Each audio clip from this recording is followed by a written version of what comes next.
Bonjour tout le monde. Alors vous regardez The Root of All Real Estate avec moi-même, Jacques Ouanounous.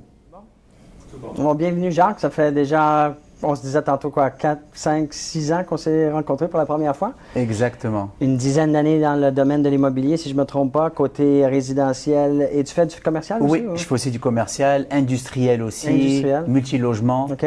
Donc, je fais tout ça. Puis, c'est quoi que tu aimes le plus en tant que courtier immobilier, le travail d'être un courtier? C'est quoi que tu aimes? J'aime vraiment que chaque jour est une journée différente. Hein. C'est jamais les mêmes défis à relever. Chaque transaction est différente. Et vraiment, ce que j'aime beaucoup, c'est vraiment aider les gens à réaliser leurs rêves.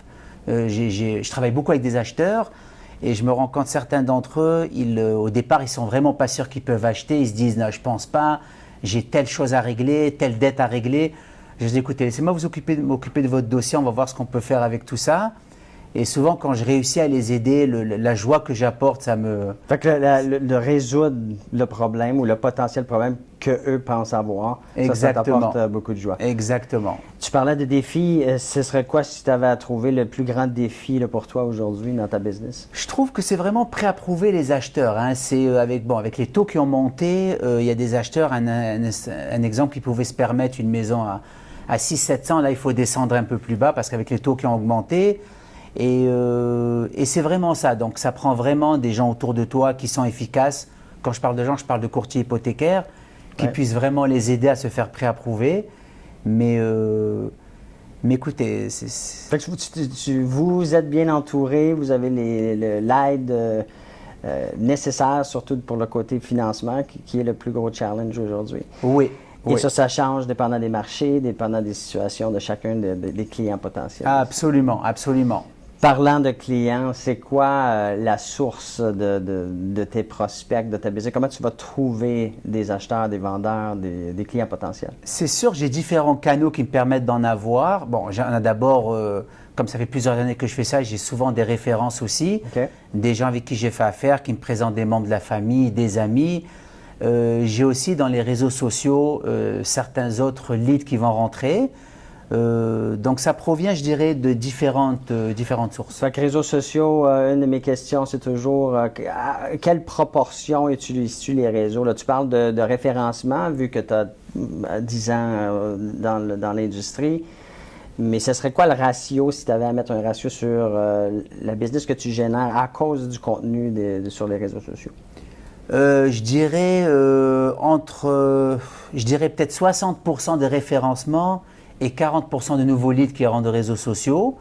Bon, mais c'est sûr que les leads de réseaux sociaux, bon, comme vous le savez, c'est des leads qu'on appelle, ils sont cold, ils sont froids, donc il faut vraiment, en anglais on dit nurture, il faut vraiment les travailler, il faut vraiment les...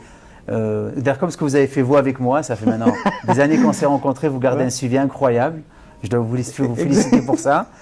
Et c'est vraiment, il faut vraiment garder contact. Donc des fois, j'ai des leads qui vont rentrer. J'en ai un dernièrement que j'ai closé, qui m'avait contacté sur Facebook il y a peut-être, je pense, 2 ou 3 ans.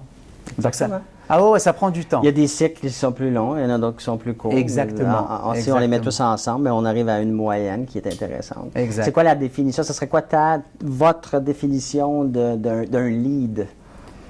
Un lead, alors ça dépend. Écoutez, c'est sûr que même un bon lead. Un bon lead, voilà.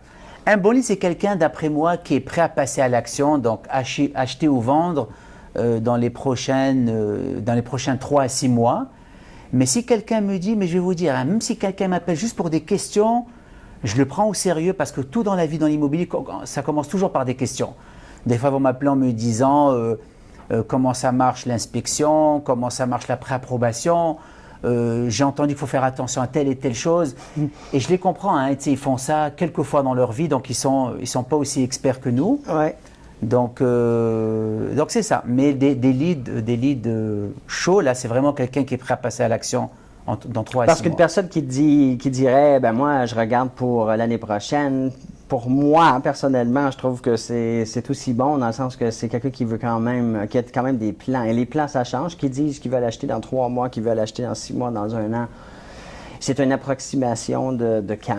Les choses peuvent changer. Mais on a quand même, du moins c'est mon opinion, que c'est une personne ou un prospect ou un lead qui nous dit qu'il y a un intérêt. Absolument. Ah non, c'est clair. Ça ne veut pas dire qu'il me dit seulement l'année prochaine que merci, bonjour, je ne le rappellerai pas. Non, on fait le suivi, on reste en contact. Je le rends dans mon système CRM pour faire le suivi, m'assurer qu'il ne m'oublie pas. Ouais. Ouais. Si on regarde le temps moyen passé dans ta business en tant que courtier, ça, j'ai eu la chance d'interviewer et de parler à, je dirais, des centaines de courtiers au cours de mes 23 ans dans le domaine. Et j'arrive à une moyenne, là, j'ai posé la question, pour toi, ce serait quoi, si tu avais donné un chiffre approximatif par jour sur lequel tu travailles sur ton travail? Par jour, le nombre d'heures que je fais? Approximativement. Oh my God. C'est jamais des heures consécutives. Des fois, il peut y avoir un break.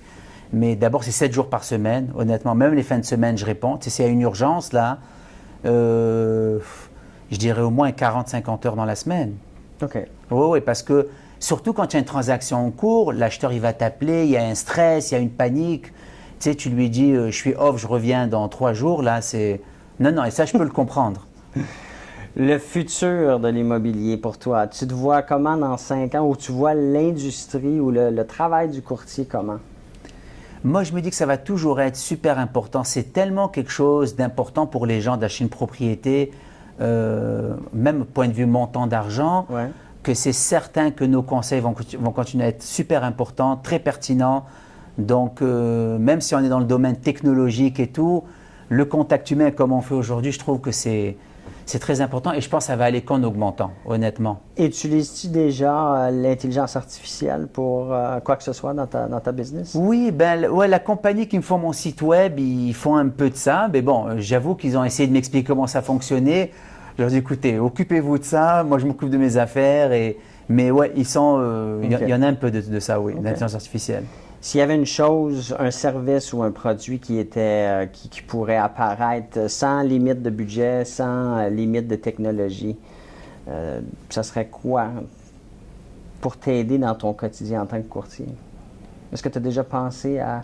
Non. Comment ça se fait que personne n'a pensé à faire telle chose ou offrir tel service Non, ça, j'ai pas pensé à ça. Honnêtement, j'essaie tout le temps d'améliorer mon système. J'avoue que même pour mes systèmes de réseaux sociaux, c'est des compagnies externes qui s'occupent de ça, parce que je ne considère pas que je suis assez bon là-dedans. Fait que le contenu, ta création de contenu est principalement fait par une compagnie. Mais oui. Est-ce que tu crées des vidéos? Est-ce que tu fais du contenu plus comme selfie là, avec le téléphone? Oui, j'en fais. Bon, je trouve pas que c'est bon c'est vraiment un selfie comme vous dites. Donc souvent c'est le dimanche que je fais ça. Je suis dans mon auto, je termine mes rendez-vous, je pense à faire un selfie. Mais s'il y a une compagnie professionnelle pour m'aider à éditer tout ça, parce que je ne suis pas encore trop bon là-dedans, et ça, je l'avoue. C'est pas mon côté fort. Est-ce qu'il y a quelque chose que tu aimerais qu'on discute? Comme là, on va couper cette partie-là, mais est-ce qu'il y a un point spécifique? Parce que là, je suis passé à travers les questions de base là, que je voulais avoir. Mais est-ce qu'il y a un aspect que tu voudrais qu'on parle pour quelques minutes? Il nous reste quelques minutes. Oui, c'est sûr. Bon, là, il ne l'enregistre pas, je pense. Non, mais on va faire le editing. C'est sûr que mon but ultime, comme là, j'avais expliqué à votre fille, cette année, elle est tough pour moi. Les autres années, l'année passée... Pour tout le monde. L'année dernière, c'était moyen. Les autres années d'avant, c'était excellent. Cette année, je la trouve tough. Et mon but ultime, c'est vraiment parce que je travaille seul. J'aimerais pouvoir vraiment... Mon but, c'est de faire une transaction à la semaine. C'est vraiment toujours mon but ultime. Que j'essaie vraiment de trouver des moyens pour atteindre. J'espère que c'est faisable. Je pense que c'est faisable. C'est faisable, mais il faut prendre un inventaire de c'est quoi que tu fais avec le résultat et ça veut dire est-ce que je peux multiplier par X fois pour avoir une transaction. Fait que je te donne un exemple. Si tu as 12 transactions dans l'année présentement, mais pour arriver à 52, c'est quand même un gros multiple. Oui, c'est x4. Oui, absolument. Est-ce que tu es capable de faire 4 fois plus côté temps? Fort probablement que la réponse va être non, si tu fais déjà 40 heures semaine pour arriver. Tu comprends ce que je veux dire? On a tous 24 heures. Non, c'est clair. Mais j'essaie vraiment de travailler comme là. super intelligemment. Comme là, je fais aussi des Google Ads je fais avec Google, ça fait 3 mois. Et j'ai beaucoup d'appels de gens, c'est vraiment, ils veulent louer. Et location, je ne touche pas vraiment à ça. Ouais. L'année passée, je me sentais mal, des gens m'ont appelé, je les ai fait pour les aider, mais je me rends compte que c'était une perte de temps. Honnêtement, tu calcules tout ça, tu as gagné. Mais combien tu dirais que tu aurais pu avoir en fait de location, de clients locataires? Combien j'en ai eu l'année passée? Combien d'opportunités ou de gens qui t'ont dit moi je veux louer ou j'aimerais que tu loues mon appartement? L'année passée, j'en ai fait peut-être une douzaine en plus de mes transactions d'achat et de vente. Là. Une douzaine en plus de location. Et avec toute la paperasse que ça prend, et ça, notre bureau il est strict avec la paperasse. Ouais. Donc je ne sais pas si le vote c'est pareil aussi. Voilà. Et il me dit tout le temps, Jacques, c'est pas moi, c'est. Mais si tu prenais toutes ces locations-là et tu gardais, tu restais le point de contact, la marque finalement, mais que tu déléguais tout ce qui est le travail, en anglais on dit de legwork. Tu comprends ce que je veux dire? Oui. Fait que tu restes le point de contact pour ta clientèle. Ils sont venus à toi parce que tu fais quelque chose de bien à cause de ton brand. Oui. Mais après, tu n'es pas obligé de faire le travail, le legwork. Tu peux le déléguer et quand même avoir une portion de ce petit revenu-là. Tu dis que c'est petit, mais si tu fais petit, mais que ça te donne, tu investis pas beaucoup de temps pour faire la transaction, même si tu as, je te donne un exemple, tu as quelqu'un qui veut louer pour 3 000 $. Oui. 3 000 $, si tu vas passer 50 heures, c'est pas vraiment attrayant. Oui, ben oui. Mais si tu fais 1 000 $ juste pour 5 minutes ou 10 minutes, juste parce que tu vas rester en contact avec eux, tu vas t'assurer que l'expérience que le client vit est bon, et que tu réfères à un autre courtier de ton choix. Et tu dis, ben tiens, donne-moi 1 000 sur le 3 000.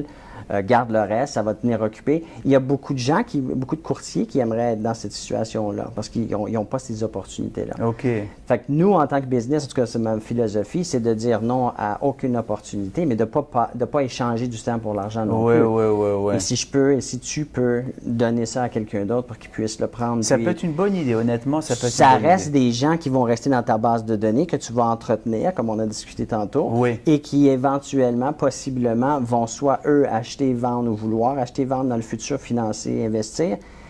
Et ils connaissent ou ont des collègues qui vont vouloir acheter, vendre et qui vont être référés. Oui. Fait qu'il faut le voir de cette façon-là et non pas la transaction, mais la relation. Ça ne veut pas dire qu'il faut passer tout ce temps-là à faire les démarches, le démarchage. Non, exactement. Non, ça peut être une bonne idée, honnêtement, si j'ai quelqu'un qui peut... Parce que pas plus tard qu'avant-hier soir, 9h30 le soir, bon, je réponds quand même, j'essaie d'arrêter à 8h, mais j'ai répondu à un monsieur qui m'appelle, il veut louer un appartement, il m'a eu sur Google. OK. Alors, donc ça peut être... Mais c'est une conversation. Et là, après, c'est d'automatiser le plus possible de ces... Ben là, tu dis que tu as des gens qui t'aident avec l'intelligence artificielle ou la création de contenu, etc. Oui. Mais tu pourrais aussi apprendre ou vouloir apprendre comment utiliser des plateformes avec l'intelligence artificielle du côté de l'automatisation de certaines choses, les textos, les courriels, etc., qui peuvent être automatisés. Ce monsieur-là, tu lui parles, tu prends ses informations et tu pars une séquence ou un workflow qui va l'éduquer, mais de façon automatisée. Parce que c'est toujours la même affaire, là. Si tu penses à ta qualification de ce client-là, si tu l'as dans ta tête, la séquence. Mais tu le fais parce que tu n'as pas pris le temps de l'écrire et de le rentrer dans une plateforme comme HubSpot. Où tu vas pouvoir juste l'automatiser une fois que tu vas l'avoir programmé. Ça a l'air compliqué, là, mais c'est pas compliqué. Non, j'ai même essayé HubSpot. C'est bizarre, hein, on parle de ça, mais je les ai essayés. Bon, finalement, je suis revenu avec Prospect Pro. Parce que j'ai dit, ça a l'air compliqué. Non, c'est pas compliqué. Ah, mais écoute, tu dois dédier un peu de temps pour apprendre. Mais moi, au cours des derniers 10 ans, si tu veux, j'ai suivi aucun cours pour HubSpot, mais je l'ai utilisé. Fait qu'en l'utilisant, tu apprends. Ça m'a forcé à découvrir, c'est quoi ça, c'est quoi ci. Et avec le temps, aujourd'hui, j'ai une plateforme immense, j'ai toutes sortes d'automatisation et ça me libère. Le programme de leads qu'on a commencé il y a quelques années, c'est tout automatisé avec HubSpot. OK. Il faut le créer, il faut le bâtir, le workflow, la séquence, mais une fois qu'elle est là, et tu l'as déjà dans ta tête. Si tu prends un client typique, là, c'est les mêmes questions, c'est le même genre de qualification, plus ou moins, il y a des petits trucs différents, mais le message général, la Ouais. qualification elle-même est toujours les mêmes. Les mêmes questions te sont posées aussi très fréquemment, non? Si tu analyses Non, tous les c'est clair, clients. c'est clair. Mais si on prend le temps de le mettre dans un système au lieu de juste le garder dans notre tête puis d'échanger du Ouais, temps pour... ouais. ben, là, ça te libère énormément et c'est comme ça que tu vas être capable d'aller chercher ton 52 transactions avec le même nombre de temps. Oui. Donc, vous préférez HubSpot à Prospect Pro CRM? Prospect Pro, pour moi, c'est même pas il n'y a même pas d'intelligence là-dedans. Là. Zéro. Non.